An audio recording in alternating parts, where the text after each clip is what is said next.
오늘 우리에게 주신 하나님 말씀은 여호수아서 11장 1절에서 15절까지의 말씀입니다. 여호수아서 11장 1절에서 15절까지의 말씀 한 절씩 교독하겠습니다.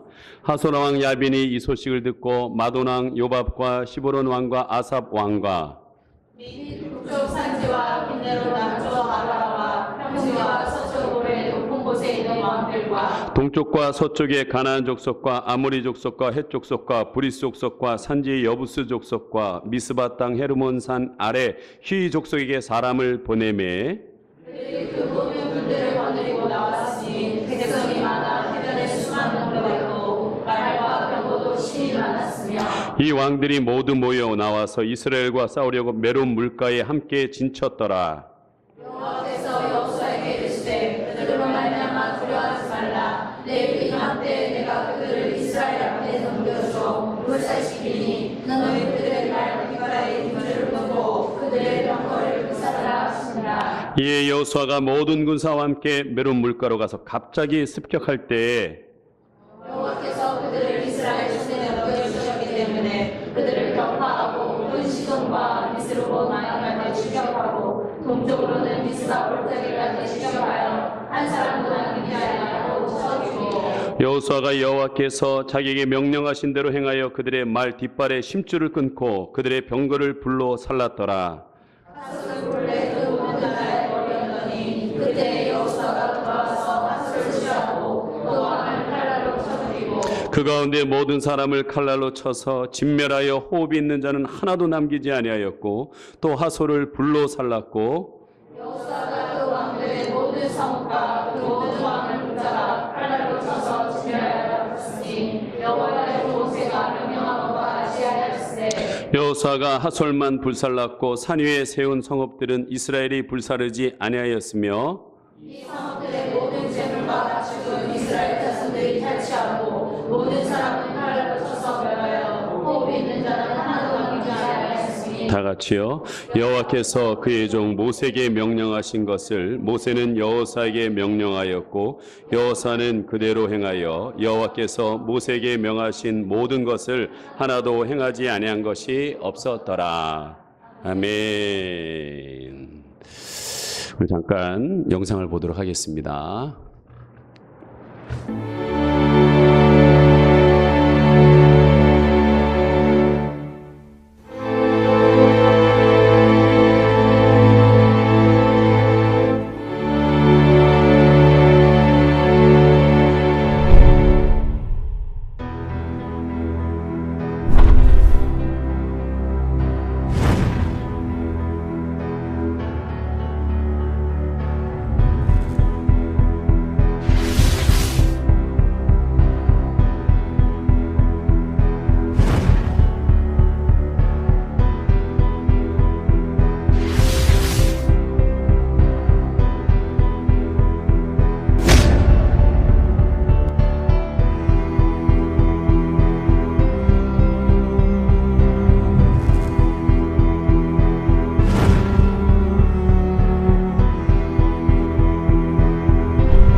This is his scrapbook. There are all kinds of fascinating pictures in it. Perhaps you can see this is a picture of Nicholas Winton himself with one of the children he rescued. Back here is the list of all the children. This is Vera Diamant, now Vera Gissing. We did find her name on his list. Vera Gissing is with us here tonight. Hello, Vera. And I should tell you that you are actually sitting next to Nicholas Winton.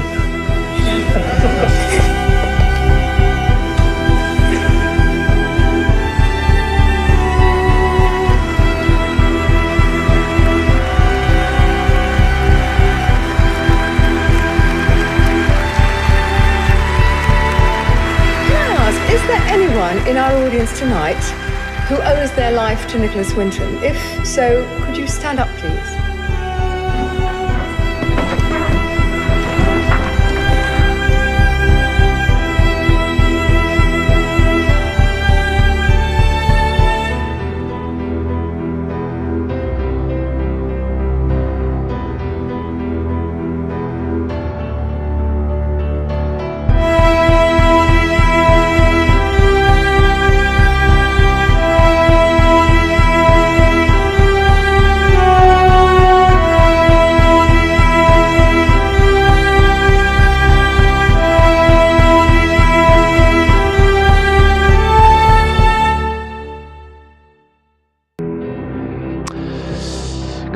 그죠? 여러분은 이 동영상을 보시면서 무슨 생각을 하셨습니까? 저는 이 감격스러운 장면을 보면서 장차 천국에 가면 저러한 광경이 연출되지 않을까. 니콜라스 윌튼 경이 자신의 사비를 털어서 669명의 생명을 구할 수 있었는데 그들이 50년 후에 6,000명이 되었습니다. 대략 6,000명이 된 거죠. 가족을 이뤄서 6,000명이 된 겁니다. 50년이 지난 후에 이 윌튼 경은 자신이 구한 어린이들이 성인이 되어 자신에게 감사를 돌리는 모습에 너무나 감격스러워서 눈물을 훔치는 것을 여러분 보셨는 줄 압니다. 여러분, 나는 내가 전도받은 사람이 예수를 믿는지는 모르고 있었는데 천국에 가보니까 내가 전도한 그 사람이 저를 찾아, 수많은 사람들이 찾아와가지고 고맙습니다. 제게 새로운 생명을 주셔서 감사합니다. 선생님 덕에 내가 이렇게 이 천국에 와 있습니다. 여러분, 이 말을 듣는다면 얼마나 감격스럽겠습니까? 여러분, 아까 니콜라스 윈트경이 사비를 써서 구원한 어리가 669명이었습니다. 그들이 낳은 자녀들까지 6,000명이 되었듯이 내가 전도한 사람이 혹 100명이었다면 그 사람이 또 다른 100명을 한다면 10,000명의 영혼들이 여러분을 맞이하게 될 것입니다. 감사합니다. 고맙습니다. 여러분, 분명히 우리 인생은 결산할 때가 온다는 거예요. 총결산할 때가 온다는 겁니다. 여러분, 오늘 말씀은요,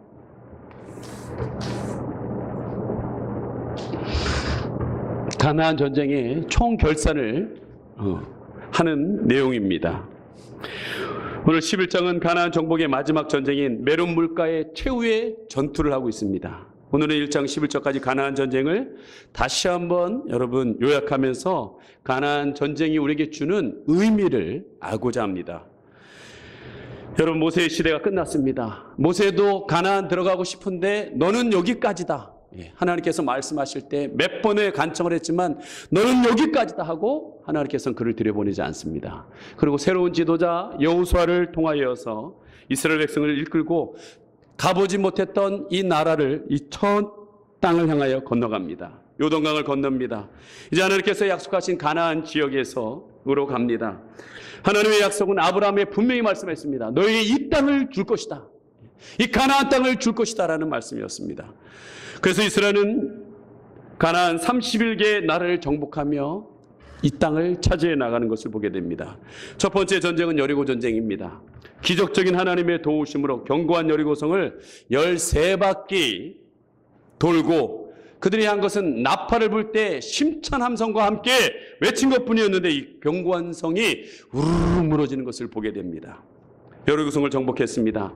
그리고 하나님의 말씀대로 모든 것을 불태웠습니다. 그리고 두 번째 아이성을 싸우러 갑니다. 그들은 이 작은 성이라는 정탐꾼의 고백에 자만심과 아간의 죄 때문에 처참한 패배를 하게 됩니다. 하지만 하나님께 엎드려 기도합니다.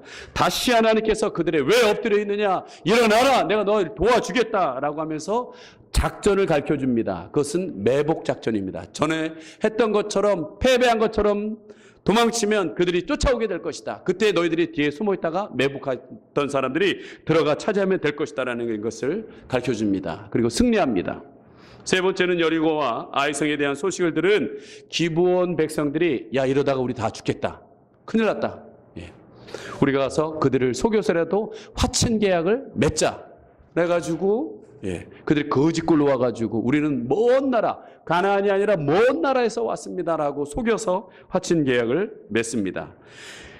이스라엘은 하나님의 이름으로 약속한 것을 속았지만 끝까지 지키는 것을 보게 됩니다. 여러분, 하나님의 사람들은요, 하나님과 약속한 것 끝까지 지키셔야 될 줄 믿습니다. 그러자 가나안의 남쪽에 있는 나라들 아모리 5개 국가들이 이 배신한 기브온을 치려고 이스라엘을 기브온을 쳐다봅니다. 그때 이스라엘 여호수아에게 도와달라고 했을 때 한꺼번에 5나라를 멸해버리는 하나님의 기적을 체험합니다. 이 기적의 현장 속에서 그들이 칼로 죽인 것보다는 하나님께서 우박으로 그들을 죽인 사람이 더 많았더라라고 했습니다. 뿐만 아니라 전쟁에 하루 종일 하는데 너무나 많은 사람들이다 보니까 다 싸워서 승리할 수 없는 가운데 있었는데 해가 져버리면 그들이 자신들의 성읍으로 들어감으로 인하여서 전쟁이 장기화될 수가 있습니다. 또 그들이 결집해서 쳐들어올 수도 있습니다. 이 하루에 끝나야 될 전쟁인데 해가 지는 그 순간에 여호수아가 위대한 고백을 합니다. 명령기도를 합니다. 태양아 멈춰라 라고 얘기합니다. 달아 올라오지 마 라고 했는데 그 놀라운 명령기도가 현실로 이르러서 지구의 자전을 멈추어서 그동안 이스라엘의 그 전쟁에 승리할 수 있도록 시간을 벌어줍니다. 그래서 남쪽의 나라도 정복하게 됩니다.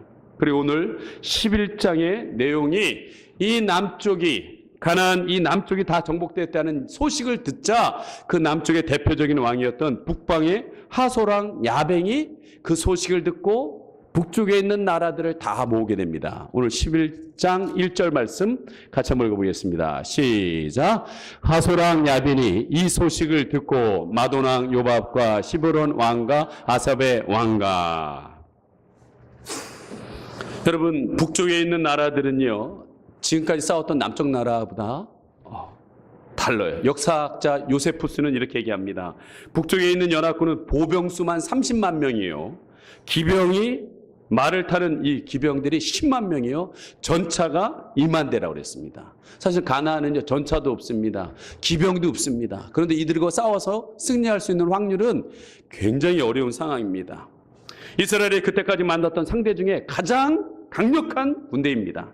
가장 우수한 무기를 갖고 있는 군대입니다. 하지만 하나님께서 그들을 도와서 승리하게 하시는 것을 보게 되는데 여러분 제가 여호수아서를 2달간 걸쳐서 여러분에게 설교를 했습니다. 그래서 많은 분들은 한 2달에 걸쳐서 이렇게 전쟁이 끝났나 보다라고 생각하는데 그렇지 않습니다. 이것은 7년이라는 시간 속에서 끊임없는 처절한 전쟁 가운데 이뤄낸 전쟁의 승리라는 것입니다.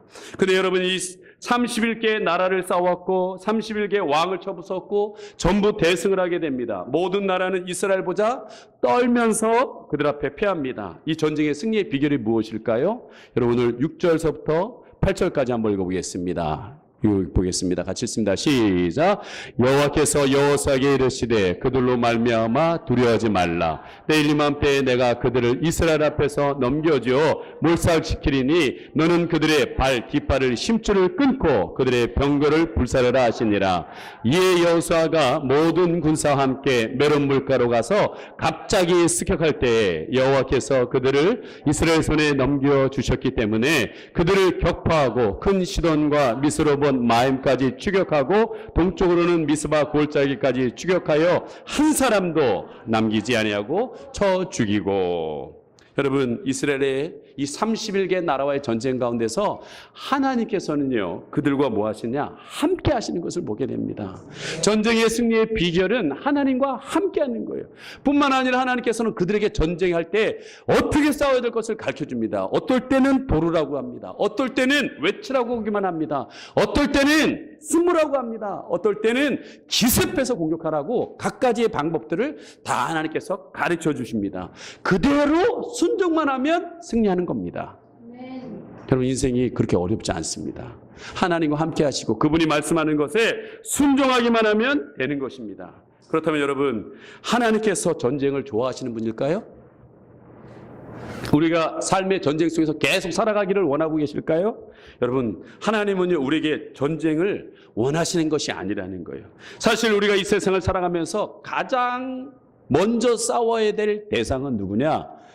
여러분 자신입니다. 여러분의 자신이에요. 내 자신과 먼저 싸워서 이겨야 됩니다. 그리고 여러분의 삶의 전쟁 가운데서 세상 속에서 살아갈 때 하나님이 함께 하셔서 그분이 가르쳐 주시는 방법으로 했을 때 여러분 승리가 있고 평안이 있다는 사실을 여러분 체험하기를 원하고 계신다는 거예요. 여러분 구약 성경은 많은 전쟁의 이야기입니다. 사무엘상하, 열왕기상하, 역대상하, 특별히 오늘 여호수아에는 전쟁의 이야기가 쭉 진행되고 있습니다. 하나님이 가나안 전쟁을 통해서 32일 날을 또박또박 정복해 나가면서 돈이 또박또박 채워지는 것처럼 땅을 또박또박 우리가 확장해 나가는 그런 기쁨을 누리라고 우리에게 이 전쟁을 허락하신 것이 아니라는 거예요. 예. 부동산 축적하듯이 넓혀지는 것을 너희들도 경험해봐라라고 해서 하신 전쟁이 아니라는 거예요. 여러분 하나님께서 허락하신 전쟁에는요 뜻이 있다라는 거예요. 의미가 있다는 거예요. 이 가나안 전쟁에 놀라운 의미가 있다라는 거예요. 여러분 오늘 두 가지를 여러분에게 나눌까 합니다. 첫째는 뭐냐? 너가 누군지를 알아라는 거예요. 이 전쟁 속에서 너희가 어떠한 존재라는 사실을 알아라는 거예요. 여러분, 이스라엘이 누구입니까? 하나님이 택한 백성이라는 거예요. 신약에도 우리를 향하여 너희들은 왕같은 대사장이라고 얘기하고 있어요. 신명기 29장 33장 29절 너는 행복한 자로다 라고 그랬어요. 너와 같이 여호와의 구원을 받은 자가 누가 있겠느냐? 내가 너희들의 방패가 될 것이고 칼이 될 것이고 너희의 대적을 발로 밟을 것이다 라고 하나님께서 우리에게 말씀해 주세요. 너는 행복한 자라는 거예요. 여러분, 우리는 불행한 존재들이 아닙니다. 우리는 세상에 눌려 사는 자들이 아닙니다. 우리는 하나님이 분명히 행복한 자라고 얘기했어요. 에덴 동산을 허락하시면서 말씀하시기는 뭐냐? 에덴이 뭐예요? 행복, 기쁨이라는 거예요. 모든 걸 준비하시고 인간을 만드시면서 너희들은 이것을 누려라 라고 했습니다. 하나님이 사람을 창조하시고 복 주시며 이르시되 생육하고 번성하고 충만하고 정복하고 다스리라라고 하셨다는 거예요. 아멘. 여러분, 우리는 그러한 존재라는 거예요. 여러분의 자신을 너무 작게 보지 마십시오. 이 세상이 힘들다고 해서 나를 쭈그리지 마십시오.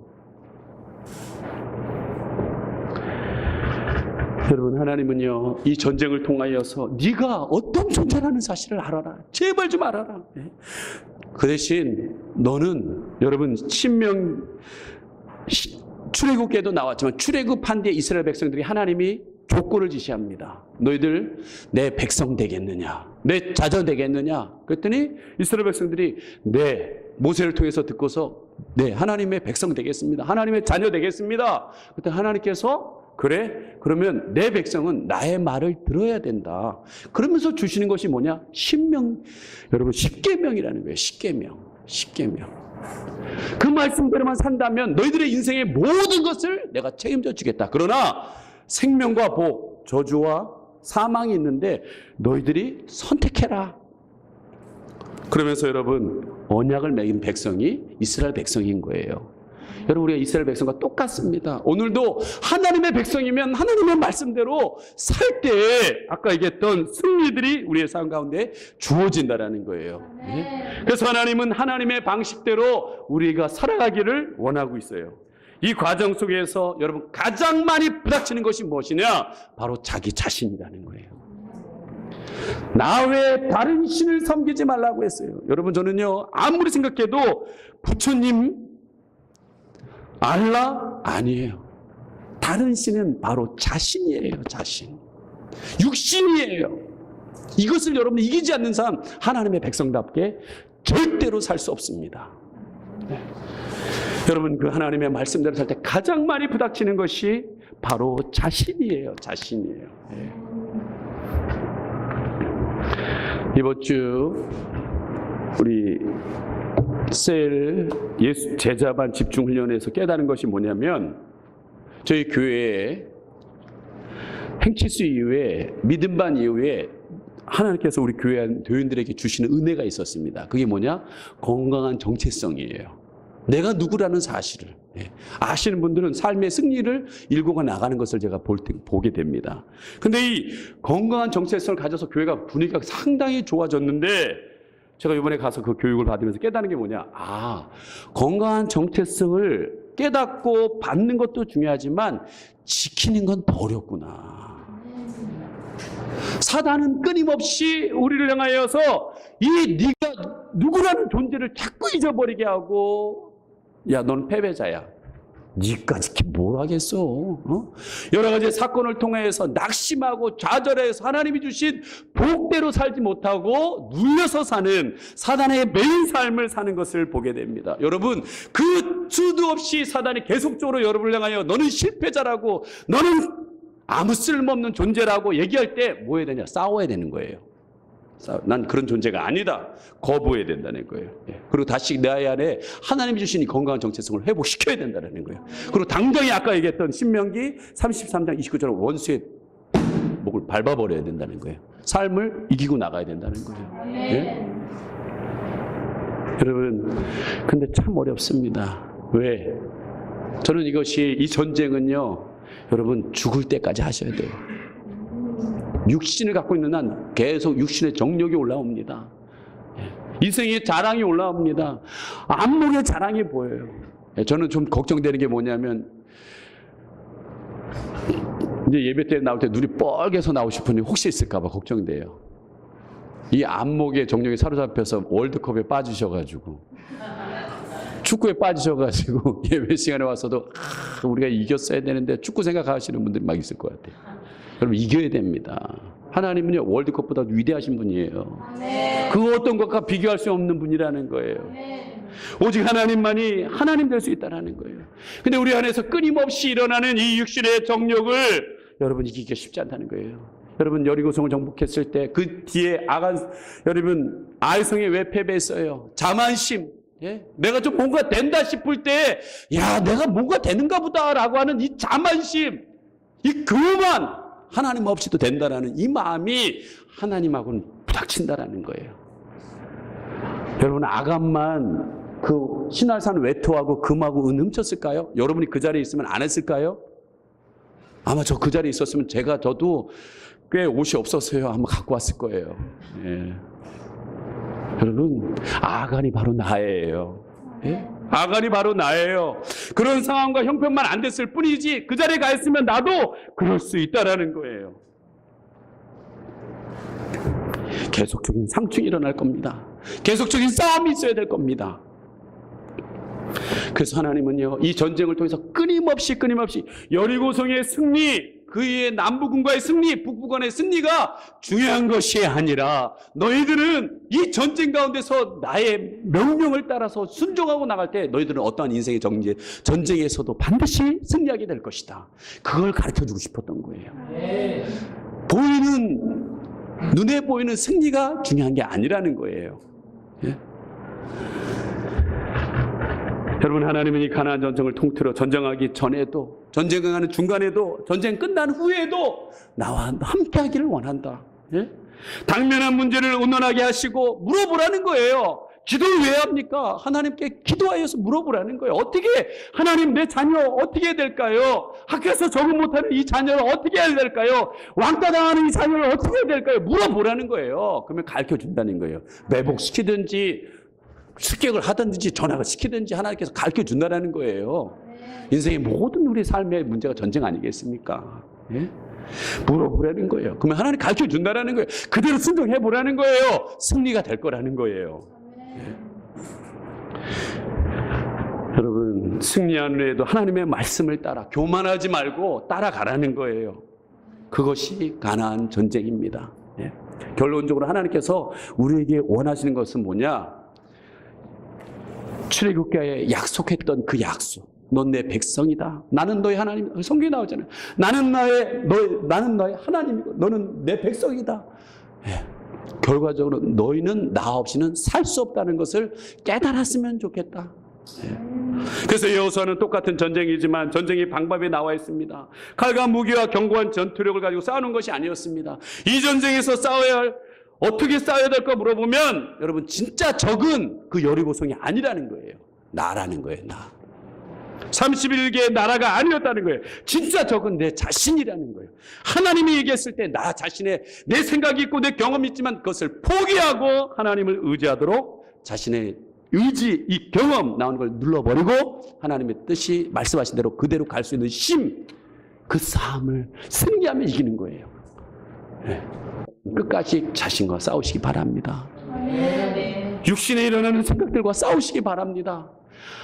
뭔가 일을 읽어놓고 난 뒤에 혼자 있을 때, 아무도 없을 때, 나 혼자 있을 때, 여러분이 핸드폰을 들고 있을 때 바라보고 있는 그것들, 육신의 그 허함을 채우기 위해서 바라보고 있는 그것들과 싸우셔야 된다는 거예요. 아무도 보지 않는 그곳에서 하나님을 의식하면서 자신을 지킬 수 있는 힘, 그게 하나님의 사람이라는 거예요. 자신 마음대로 하고 싶은 마음과 싸우는 힘, 결과적으로는 여러분 따라해 보시기 바랍니다. 자기 부인. 옆에 있는 부인이 아니라 여러분 자기를 부인하셔야 된다는 거예요. 예. 철저히 없이 하나님 없이는 살 수 없음을 고백하십시오. 여러분 하나님의 목적은 이 수많은 전쟁을 통하여 너는 내 백성이다. 내가 너의 하나님이다. 이것을 목적을 가르쳐주고 싶었다라는 거예요. 예. 여러분들도 지금까지 세월을 사시면서 이 고백을 하고 계십니까? 하나님 없이는 살 수 없어요. 예. 이게 우리의 정체성이라는 거예요. 예? 하나님은 오늘 우리를 인도하시면서 하나님의 백성임을 철저히 깨닫게 해서 그것이 바로 여러분 따라해 보십시오. 하나님과 함께 사는 거예요. 하나님과 함께. 복을 받았느냐 안 받았느냐가 중요한 게 아니라는 거예요. 내가 원하는 비전을 야망을 이뤘느냐 안 이뤘느냐가 중요한 게 아니라는 거예요. 내가 지금 세계 어느 곳에 가느냐 가지 않느냐가 중요한 것이 아니라 여러분 내가 지금 하나님과 함께 그분의 말씀을 들어서 내 일어나는 육신의 자아를 내려놓고 그분을 따라가고 있느냐. 이게 중요하다는 거예요. 이게 중요하다는 거예요. 예. 여러분요, 백성은요 왕의 말을 듣게 되어 있습니다. 예. 여러분 우리가 주님 하는 이 주가요, 예, 보통 보면 로드십이라고 그러는데 그것은 종이라는 거예요. 종이 주인에게 로드십, 당신은 주인이십니다라는 거라는 거예요. 종은요 주인이 하는 말을 들어야 되는 거예요. 예? 예. 여러분 인생에 이 내 중심의 왕자에 지금 누가 앉아 있느냐 이거예요. 내가. 여러분 저는 요즘 문재인 대통령의 운전대론, 예? 여러분 우리나라가 왜 갈라지고 이 고통을 당했어요? 힘이 없으니까 일어난 거 아니에요? 힘이 없으니까 일제 치하에 들어간 거 아니겠어요? 그리고 독립해내나 봤더니 남한은 북한이, 아니 남쪽은 미국이, 북한은 소련이 대신 통치하는 일들이 벌어진 거 아니에요? 저는 문재인 대통령 말이 맞다고 생각해요. 우리 문제는 우리가 해결하자는 거예요. 이 운전대는 우리가 자꾸 해결하자는 거예요. 그렇게 해야지 진짜 해결이 나는 거잖아요. 우리가 힘이 없어서 당하는 일이니까 다시 힘을 키워서 하나가 되어서 이 문제를 스스로 해결해 보자. 자주 만나자. 이게 정답이에요. 맞아요. 예. 근데 많은 사람들이요, 여러분 하나님과 차를 타고 갑니다. 주님이 나의 주님이라고 운전대를 맡겨요. 그리고 주님이 몰고 나가요. 그러다 결정적인 순간에 자기의 이익과 관련된 일이 있으면 저를 비키세요. 제가 할게요. 비키세요. 그 자를 자기가 운전대를 탁 잡아버려요. 여러분 이것이요 우리의 신앙생활에 비일비재 일어나는 일들이에요. 하나님과 전혀 상관없는 방향으로 가고 있는 거예요. 예. 예. 여러분 어디에 있든 무엇을 하든 하나님이 함께 하느냐 못하게 하느냐 이것은 삶의 굉장히 중요한 원리라는 거라는 거예요. 여러분 내가 잡고 있는 것 같지만 사실은 여러분 에덴 동산에서 선악과를, 선을 악을 아는 나무, 우리는 선하게 지어진 거예요. 하나님 주신과 동행하면서 아담과 하와가 하나님이 오셨을 때 그분과 그냥 도란도란 이야기하면서 살게 존재로 만들어진 거예요. 굳이 악을 할 필요 없는데 너도 하나님처럼 될 수 있다라는 이 선악과, 너도 하나님처럼 될 수 있어, 이거 따먹으면 하나님처럼 될 수 있어라는 그 말에 속아가지고 여러분 인생이 이렇게 어두움으로 온 거예요. 죽음이 들어오고 불행이 들어온 거예요. 사단이요 그 속여서 우리의 목을 덜미를 잡아버린 거예요. 예. 근데 여러분 우리가 주 예수를 믿고 다시 내가 하나님의 자리에 쓰려고 했던 것을 내드릴 때 주님이 내 인생의 주인이 되었을 때 나타나는 현상이 뭡니까? 사단을 붙잡고 있었던 이 올무가 풀어져요. 여러분 자유가 임합니다.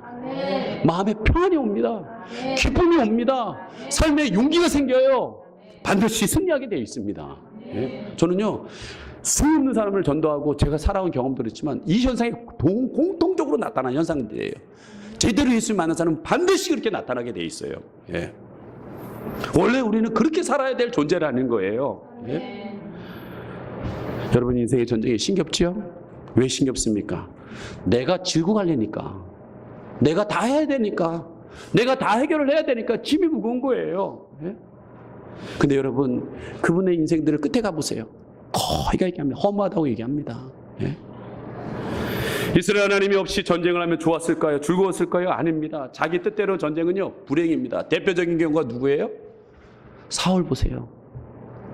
하나님과 함께 할 때는 얼마나 기뻤는지 몰라요. 근데 자꾸 교만해서 하나님 말하는 대로 듣지 않아요. 예? 지 마음대로 다. 그러니까 하나님이 버렸다고 그랬어요. 그때 하나님이 말씀을 안 해요. 그나마 사무엘이 살아있을 때는 불쌍히 여겨서 그를 통해서 가끔 얘기해줬지만 사무엘까지 죽으니까 어떻게 돼요? 앞이 깜깜한 거예요. 내일이면 블레셋이 쳐들어온 데는 두려운 마음은 있는데 하나님은 아무 말도 안 하고 집으로 무속인들, 무당들 다 잡아 죽이라고 그러고 법령을 내놓고 다 숨어 들어갔는데 그 무당을 찾아가가지고 사무엘 좀 끄집어내가지고 얘기 좀 해줘라. 그랬더니 여러분 사무엘이 올라오지요? 그것은요 여러분 사단이 역사하는 거예요. 그렇지만 사단도 하나님께서 사용하시는 거기 때문에 사단이 사무엘이 끄집어 올라와서 뭐라고 그래요? 너는 내일 죽을 것이다. 네 아들과 함께 다 죽을 것이다. 정확한 얘기 해주잖아요. 예? 여러분, 하나님 없는 인생은요, 깜깜한 인생인 거예요. 자기가 뭐 하는 것 같지만 그렇지 않습니다. 예. 결과적으로도 깜깜한 지옥으로 가게 돼 있어요. 예. 여러분, 신앙생활을 하면서도 이상하게 하나님과 함께하면 즐겁다고 그러는데 왜 교회 나오는데 즐겁지가 않아요? 신앙생활을 하는데 왜 기쁘지를 않아요? 왜 그렇습니까? 한 다리는 세상에, 한 다리는 교회에 어정쩡해요. 예? 여러분, 두 집 살림하는 남자가 편할 것 같죠? 난 그런 분들을 보면 대단한 능력. 나 한 집 살림도 어려운데 어떻게 두 집 살림을 저렇게 하실까? 예? 원치고 있으면요, 모르겠어요. 육신의 만족은 이룰 수 있겠지만 정신적 고통은 이루 말할 수가 없습니다. 여러분, 어정쩡한 인공위성처럼 겉도는 인생은요, 아니에요. 안착을 하셔야 됩니다. 결정을 보셔야 됩니다. 그때 여러분, 하나님께 내 인생의 주인을 맡겨드리고 함께하고 그분의 말씀대로 살겠다고 결심할 때, 여러분 아까 얘기했던 하나님이 책임져 주시는 은혜가 임할 줄 믿습니다. 마지막은요, 하나님께서 여호수아와 이스라엘을 통해서 가나안의 많은 나라와 왕을 심판하신 또 하나의 뜻은 뭐냐? 하나님 나라를 만들어가기 위함이라는 거예요. 예. 여러분, 많은 사람들은 자기의 영광, 자기의 영역을 위해서 살아갑니다. 예. 근데 하나님께서 아까 대신 우리를 만드신 목적은 하나님의 영광과 하나님의 나라를 위해서 만드셨다는 거예요. 예. 여러분, A.J. 크로닉이라는 사람이 있습니다. 그분은 의과대학을 나왔습니다. 병원을 개업했습니다. 큰 돈을 벌기 위해서 병원을 개업했는데 잘 안 돼요. 돈이 자꾸 나가요. 병원을 문 닫을 수밖에 없는 상황이 되었습니다. 그래서 그는 그래도 신앙이 있어서 기도합니다. 하나님, 돈을 벌기를 원합니다. 좀 도와주세요. 그 일말에 자기 영광을 살았던 사람이죠. 돈을 벌게 해달라고 기도해요. 그때 하나님이요, 그래도 하나님 기도의 응답은요, 자기 수준대로 응답해줘요. 그래, 그러니 돈을 벌기를 원하거든 너를 찾아오는 환자들에게 정말 사랑으로 성심으로 다해서 치료해주고, 결론을 하나님 얘기해요. 나를 위해서 일해라 라고 얘기해요. 그래서 이 크로닉이라는 사람이 성심을 다해서 환자들을 돌봅니다. 그랬더니 소문이 나요. 소문이. 사람들이 소문을 듣고 와요. 저 어제 어탕국수 대구에 그냥 구석에 있는 어탕국수예요. 민물고기 잡아가지고 갈아가지고 추리는 걸로 국수 넣어가지고 하는 거예요. 근데 그분이 위대한 간증을 하더라고요. 주말에는, 아니, 주중에는 지역 주민들이 오는데 주말에는 400~500명씩 서울, 부산, 대구 다 막 온다는 거예요. 그 이유가 뭐냐? 와서 맛보고 한 데는 자꾸 소문을 퍼뜨린다는 거예요. 예? 여러분, 우리 교회가 붕할 수 있는 유일한 길은 이것밖에 없어요. 이 간증 가운데 제가 그렇구나, 어탕국수. 하나님의 이 복음, 이 어탕국수도 그렇게 능력 있는데 하나님의 이 복음이 능력이 없단 말인가? 이걸 체험하고 맛있는 걸 느껴가지고 전파돼야 되는구나. 여러분, 이 크로닉이 소식이 퍼지니까 돈이 눈송이처럼 쌓이기 시작하는 거예요. 그는 깨달았어요. 벌고 보니까 하나님이 나를 위해서 일하라고 그랬구나. 이걸 주신 이유가 그거구나. 그래서 그것을 선교비에 지원하면서 하나님을 지향하는 목표, 하나님 나라 확장하는 데 사용하는 것을 보게 됩니다. 여러분, 하나님이 에덴 동산을 만드시면서 분명히 말씀하셨어요. 내 백성들을 많아지기를 원했어요. 근데 아담과 하와가 그만 선악과를 따먹으면 죄를 지물이나 하여서 그 아담과 하와에게 주신 그 권세가 사단에게 넘어가 버린 거예요. 그리고 하나님은 너무나 안타까웠어요. 이들을 구원할 방법이 무엇일까 해서 하나님께서 택한 사람이 있습니다. 그 사람이 누구냐? 아브라함입니다. 아브라함을 향하여서 3가지의 약속을 합니다. 첫째, 너는 복의 근원이 될 것이다. 너를 통하여 하늘의 별처럼 땅의 별처럼, 하늘의 별처럼 땅의 모래처럼 이 내 백성이 많아지게 될 것이다. 그리고 반드시 너희는 가나안 땅에 들어가게 될 것이다. 여러분, 그 3가지가 뭐예요? 복, 주권을 준다는 거예요. 그 다음에 백성을 준다는 거예요. 3번째 뭐예요? 땅을 준다는 거예요. 영토를 준다는 거예요. 이게 뭐예요? 국가의 3요소라는 거예요. 하나님은 아브라함을 통해 하나님의 국가를 이루기를, 하나님의 나라를 이루기를 원하셨다는 거예요. 그런데 아브라함 당대에 이루어졌습니까? 아니에요. 여러분, 이 과정이 있습니다. 아브라함이 이 비전이 누구에게 흘러가냐? 이삭에게 흘러갑니다. 이삭에게 흘러간 것이 야곱에게, 야곱이 요셉에게, 요셉이 형들에게 버림받아서 애굽에 팔려갔지만 그가 깨달은 거예요. 아, 하나님 비전이 이걸 이루기 위하구나. 이 70명의 야곱의 가족들이 다 애굽에 와서 고센 땅에서 70명이 240만으로 불러나는, 그렇잖아요. 하늘의 별처럼 땅이 모래처럼 늘어난 게 된 거예요. 하나님의 말씀이 그대로. 그런데 가족 공동체로만 되는 것이 아니라 그들이 하나님의 놀라운 기적 가운데 출애굽을 하면서 하나님께서는 민수기에서 뭐라고 말씀하시느냐? 그 종족과 지파대로 계속해서 군대를 삼으라라고 그랬어요. 한마디로 한 사람의 비전을 받고 그것이 가족 공동체를 통하여서 비전이 확대되면서 그것이 어떻게 되느냐? 군대화되는 거예요. 군대화. 여러분, 교회도 똑같습니다. 우리 지금 가족 공동체 같은 것을 형성하지만 점진적으로 군사 공동체가 되는 거예요. 그래서 입주 전도팀도 그렇고 선교 비전팀도 그렇고 군사적 영성을 가져야 광야를 뚫고 나갈 수 있는 거예요. 가나안을 정복해서 나갈 수 있는 거예요. 이런 지금 여러분처럼 어리어리한 신앙을 가지고는 세상을 이길 수가 없다라는 거예요. 진짜 바울의 고백처럼 나의 달려갈 길 주 예수께 받은 사명을 향하여 난 나간다. 이 천국에 대한 확신인 사람은 그렇게 되어 있어요. 반드시 그렇게 되어 있어요. 하나님의 나라의 비전이 보여지게 되어 있다라는 거예요. 여러분, 하나님께서는 이렇게 크로니처럼 내 영광을 살던 사람들이 하나님의 영광을 위해서 영향력을 펼치기를 원하고 있다라는 거예요. 여러분, 주위 사람들에게 따뜻하게 대해 주시기 바랍니다.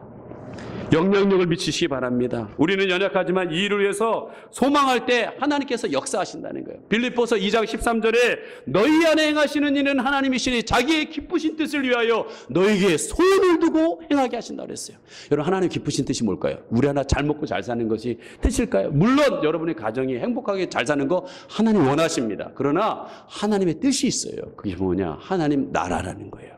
그게 창세기서부터 아브라함에서 예수님을 통하여서 12제자를 통하여서 수없는 하나님의 사람들, 수많은 증인들을 통하여 계속된 그 하나님의 나라의 비전을 가지고 지금 그것이 여러분 바울을 통해 유럽에서 아메리카에서 아시아로, 아시아가 지금 이스라엘을 향하여 이것이 복음이 전파되는 그때에 내가 오겠다라는 거예요. 여러분, 예수님은 언제 오시느냐? 땅끝까지 복음이 증거됐을 때 오는 거예요. 지금 그것이 얼마 남지 않은 거예요. 가까이 온 거예요. 예. 여러분, 이 마지막 시대에 우리 하나님 나라의 주역이 되기를 소망합니다. 아멘. 여러분, 무엇을 먹고 살까가 비전 말고요. 어떻게 성공할까 말고요. 어떻게 유명해질까, 강해질까 그런 거 말고 하나님이 우리에게 주신 한 번밖에 없는 이 인생 속에서 내가 어떻게 하나님께 쓰임받을 수 있을까? 세상을 어떻게 변화시킬 수 있을까? 하나님은 그것을 원하고 있다는 거예요. 그래서 멋지게 살다가 정말 하나님의 나라에 가서 천국 갔을 때 아까 그랬던 윌튼경처럼 나도 생각하지 못했는데 난 하나님의 일을 그냥 한 것뿐인데 내가 준 누군가의 영향을 통해서 그 사람을 통해 수많은 영혼들이 열매를 맺었다는 놀라운 일에 감격할 그날을 여러분 맞이했으면 좋겠습니다. 아멘. 여러분, 하나님을 위해서 고민 좀 하시기 바랍니다. 짧은 인생이에요. 여러분, 사단의 전략 중에 하나가 뭐냐? 뭔가는 매개해요. 하나님 아닌 것에 매여서 시간 다, 인생이 중요한 시간 다 보내게끔 해가지고 결과적으로는 인생 다 가게 만드는 거예요. 어르신, 금세 어르신 됐죠? 네, 어느 순간에 어르신이 되는 거예요. 우리 이선 어르신, 우리가 계속 기도하고 있지만 이 호흡기를 장기적으로 끼워서 이 폐 이상이 너무 심해지기 시작했어요. 그래서 어제 송정빈 장로님하고 같이 이야기를 했어요. 물론 계속 기도하지만 준비하자 우리. 송정빈 장로님이 저한테 정식으로 요청을 했어요. 여러분, 우리 이선 어르신 85세에 진짜 뇌학과 뻘면서 얼마나 건강했는지 모르세요. 예. 근데 차 도는 차에 그분이 그냥 다친 게 아니라 그 니아카를 붙인 거 본데 니아카 붙여서 쓰러졌는데 머리를 다치셨어요. 근데요, 금세 그냥 수술하고 난 뒤에 막 정신이 막 돌아서 냉장고 어디에 뭐 있으니까 그거 갖다 먹으라 그러고 막 기억력이 막 상출돼가지고요, 막 얘기하시다가 갑자기 내가 이렇게 또 터지셔서 뇌출혈이 일어나가지고 그냥 순간, 여러분 제가 볼 때 어른들이 돌아가실 때 보면 꼭 한순간에 확 돌아올 때가 있는 것 같아요, 보니까. 예. 근데 여러분, 인생이 이렇게 생각지도 못하는 순간에 쑥 가버리는 거예요. 쑥 가버리는 거예요. 예. 여러분, 한 번 사는 인생을 정말 하나님의 가치를 깨닫고 살아가는 인생이 되어야 된다는 거예요. 네?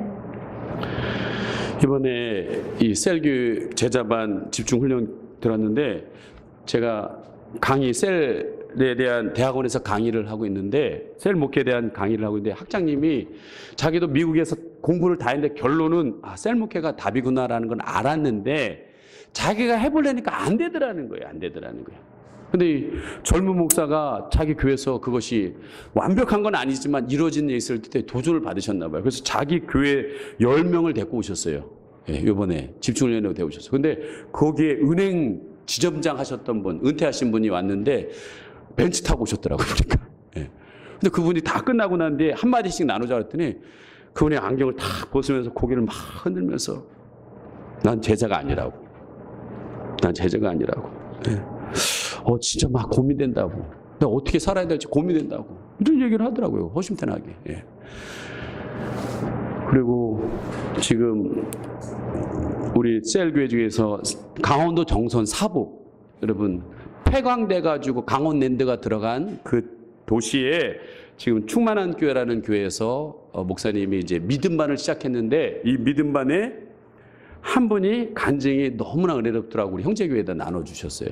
예, 그 간증이 뭐냐면, 이분은 강원랜드에 임원으로 은퇴를 하셨어요. 그래서 부인과 함께 거기서 별장을 져놓고 사시고 있는데, 이분이 이제 충만한 교회를 이제 다니시는 거예요. 다니면서 성경 공부라는 것은 자기 평생에 한 번도 해본 적이 없다는 거예요. 예. 왜 그러냐? 근데 오늘 이 믿음반을 하면서 삶과 나는 진정한 승리자인가? 이 질문 앞에 내가 인생을 되돌아봤을 때 내가 진짜 승리자인가? 되돌아봤는데 그분이 하신 얘기가 아니다라는 거예요. 이분은요, 경상도 시골에서 태어났습니다. 그리고 아버지 어머니가 이혼하심으로 인해서 어머니가 떠나가고 아버지가 돈 벌러 나가고 해서 할머니 손에서 자라나셨어요. 그러다 보니까 그래도 공부를 열심히 한 것 같아요. 할머니 지도에 아래서 공부를 열심히 해서 그 시골에서 서울대학교를 나온 거예요. 서울대학교 들어갔는데 열심히 공부해서 은행원이 됐습니다. 그리고 서울에서 은행원으로서 일을 하시다가 그분이 철칙이 있다는 거예요. 그게 뭐냐? 내가 서울대학에 나왔기 때문에 교회는 서울대학교 나오신 목사님 교회 가야 된다. 내 수준에 맞으려면 그래야 돼. 그 교만한 거죠. 엄청나게 교만한 거죠. 예. 그래서 그 서울대 다니는 교회만, 그 목사님만 찾아서 다녔대요. 그 교회를요. 예. 집값과 상관없이. 그러다가 은행원에서 스카웃돼서 강원랜드 임원이 돼가지고, 예. 거기 다니는데 너무 바빴대요. 인생이 너무 바쁘더래요. 예. 예. 자기를 필요로 하는 데가 너무나 많더래요. 그리고 남부럽지 않은 삶을 살았습니다. 그래서 이제 은퇴하고 이 늦은 나이에 이제 은퇴하다 보니까 이 교회에 와서 다니다가 믿음반 있다고 해서 한번 했는데, 자기가 가만히 삼가를 듣다 보니까 진정한 승리자의 삶은 성령의 인도함을 받아서 살아가는 사람이 진정한 승리의 삶이라는 것을 깨달은 거예요, 이분이. 제가 교회 다녔는데 그걸 몰랐던 거예요. 깨닫고 보니까 자기는 성령의 인도함 받는 삶을 사는 게 아니었거든요. 누구에 묻지 않았다는 거예요. 자기가 스스로 결정하고 선택하여서 자기 인생을 살아가는 것을 보니까, 나는 세상의 입장에 봤을 때는 성공한 자인 것 같지만 하나님 나라 입장에 봤을 땐 나는 실패한 자구나. 이것을 깨달았다는 거예요. 네. 여러분은 어떻습니까? 네. 저는 요즘에 계속적인 고민이 되는 게 있어요. 기도가 있어요. 네. 어떻게 하면 우리 모두가 이 하나님의 나라를 향하여서 갈 수 있을까? 예? 저희 교회 7년 만에 꿈꿔왔던 선교여행, 카멜론 하이를 제가 섬겼던 말레이시아 교회에 매월 올라갔던 정글 그 선교여행을 갔다 오고 난 뒤에 제가 돌아오는 비행기 안에서 잠을 잘 수가 없었어요. 6시간 반 동안 자꾸 하나님의 나라가 보여지는 거예요. 네. 지금 우리가 하나님 나라를 꿈꾸게 해주고 보여주고 할 일이 너무나 많다는 사실을 제가 느꼈어요. 우리 트리시 마을 그 교육관 아직 완성 안 됐잖아요. 그것도 해야 되죠. 그 다음에 그 산에서 기도할 때 방음마을이라고 KL 중앙교회, 그 쿠알라룸푸르 중앙교회 제일 큰 교회가 집중적으로 투자해서 교회를, 그 정글에 큰 교회를 세웠는데 그 내려가는 입구에 길을 이 이슬람 사람이 막아버렸어요. 못 내려가, 교회로. 못 가요. 근데 하나님 너무 가슴이 아픈 거예요. 그렇다면 어떻게 되냐? 저 뒷길을 뚫어야 되는데 정글 4km를 뚫어야 되는 거예요. 근데 그 뚫는 그 정글 속에 누가 있느냐?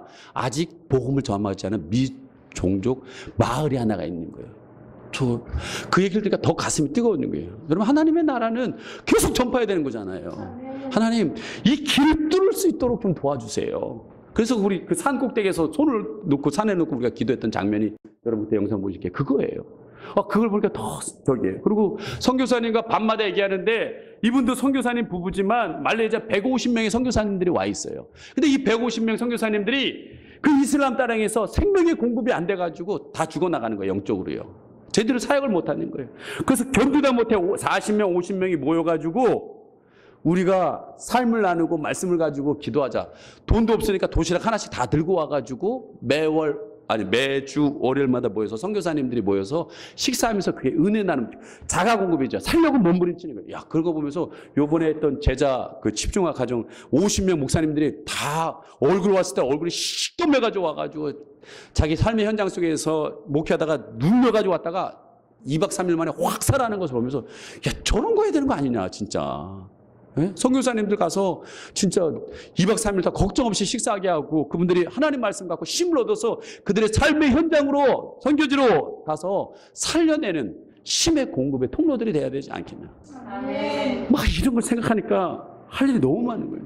그리고 여러분, 이번에 7월 29일에 우리가 도시전도로 갑니다. 사실은 적어도 이것을 7년 동안 꿈꿔왔던 거예요. 왜냐하면 태안 비전 트립을 제가 부교육제에 갔다 왔는데 기름 유출 사고 났을 때 그들을 위로하는 길이 뭐냐? 그 마을에 하나 가서 할아버지 할머니들의 집을 찾아가서 그들의 필요를 채워주는 거죠. 전기 고쳐주고 도배해주고 그다음에 농기구 고쳐주고 우리 그때 팀이 한 70명 갔었거든요.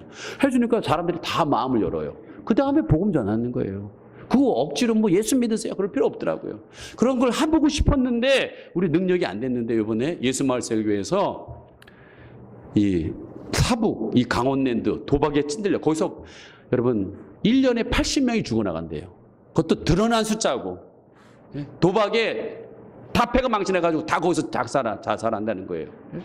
거기에 영적인 초대교회 같은 것들이 생겨가지고 이것들을 좀 몰아내면 어떻게 하면 좋을까. 그래서 그 사북을 이번에 목적에서 150명이 갑니다. 예수마을설교회에서. 그때 우리는 거처에 얹혀서 가는 거예요. 그리고 그 도시에